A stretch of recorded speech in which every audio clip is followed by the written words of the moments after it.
السلام عليكم، ازيكم عاملين ايه؟ يا رب تكونوا بخير. جيت لكم النهارده بفيديو جديد وروتين جديد، وان شاء الله روتيناتي تعجبكم وهستنى ارائكم في الكومنتات.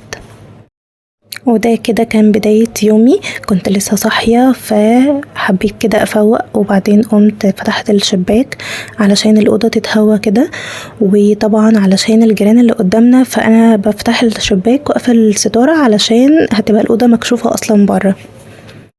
قولولي بقى مين زي كده بيحس ان الجيران خلاص، يعني هي شايفة كل حاجة في الأوضة اصلا ومتعايشة معاه من كتر ما البلكونات والشبابيك قريبة من بعض قوي. فتحت شباك الأوضة، يبقى يلا بينا على التويلت. غسلت وشي وغسلت اسناني واتوضيت وصليت، وبعد كده دخلت على الأوضة التانية فتحت الشباك. الحمد لله يعني الأوضة دي مش مكشوفة على أي جيران، يعني الحمد لله لسه، فادعولنا يعني. بس كده دخلت بقى عشان أحضر الفطار بتاعي. أنا عملت سندوتش جبنة رومي وسندوتش جبنة حادقة أو قديمة حسب ما بتسموها، وعملت بقى كوباية قهوة عشان أعرف أظبط دماغي. هو أنا النهاردة روتيني معاكم هيكون خفيف، مش ورايا حاجات كتير قوي أعملها، يعني هنعمل مع بعض الفطار والغدا وهنكنس بالمكنسة بس كده تقريبا. قولولي بقى مين فيكو عمل معركة الشتوي والصيفي وشال الشتوي وطلع الصيفي وظبط الدواليب كده وروق على نفسه وخلص من المعركة دي؟ بصراحة أنا محتاجة حد يشجعني، فيلا بقى شجعوني في الكومنتات تحت.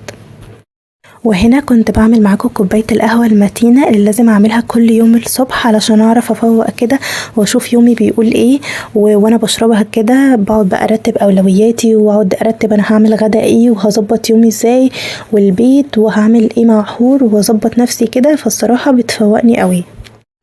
قولولي بقى مين زي كده ما بيعرفش يبدأ يومه الا لما يشرب كوباية القهوة علشان يظبط دماغه ويشوف هيعمل ايه. ما تنسوش تقولولي رأيكم في الكومنتات تحت، ايه رأيكم في التصوير والروتين؟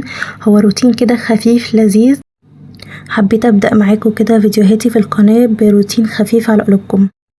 وطبعا لازم حور تحط التاتش بتاعها. تسيبني اعمل قهوة بمزاج؟ نو ابدا. هنا بقى كانت القهوة خلاص خلصت وصبتها، بصوا بقى الجمال والحلاوة. احلى فطار ده ولا ايه؟ يفتح النفس كده على الحياة.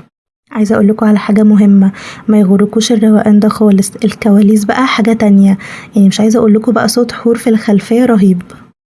هنا بقى كنت خلصت فطار وقعدت اشرب القهوة بتاعتي. خلصنا الفطار والقهوة، يلا بينا بقى نقوم نشوف ورانا ايه.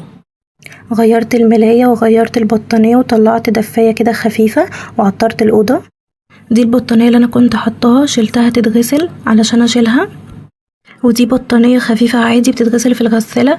عندي لحاف طبعا مش هينفع يتغسل في الغسالة، فهنقعه في البانيو معاكم بقى ان شاء الله في الفيديوهات الجاية. حطيت المسحوق وهختار بقى البرنامج بتاع البطاطين، وطبعا لازم نقفل اللوك ونأمن نفسنا علشان حور ما بتسيبهاش في حالها. يلا بينا بقى نكنس بالمكنسة. انا اوضة الاطفال عندي ما بيبقاش فيها اي بهدلة لان اللعب كله بيبقى في الريسبشن، فهنا كنت بكنس الريسبشن والطرقة، ودخلت بقى اكنس اوضة النوم. هو تقريبا الكركبة كلها بتبقى في الريسبشن بس، لكن باقي الأوض بتبقى نضيفة. خلصنا ترويق، يلا بينا بقى على المطبخ نشوف هنعمل غدا ايه. هنعمل غدا سهل وسريع زي بتاع بره وانضف بكتير. هنعمل سندوتشات بانيه في العيش السوري. انا ببقى مجهزة البانيه في الفريزر على القلي على طول. هنا بقى جبت العيش السوري وحطيت عليه كاتشب ومايونيز وحطيت البانيه وابتديت الفه، وطبعا لازم طبق بطاطس كده جنب السندوتشات. وفي طاسة على البوتاجاز بحط نقطتين زيت وابدأ بقى احط السندوتشات فيها علشان تاخد لون. بصوا بقى الحلاوة والجمال، شكل الطبق الصراحة يفتح النفس. وبكده يكون يومي خلص معاكم. ما تنسوش اللايك والشير والسبسكرايب وتقولولي رأيكم في الفيديو تحت في الكومنتات. اشوفكم في فيديو جديد على خير ان شاء الله. باي.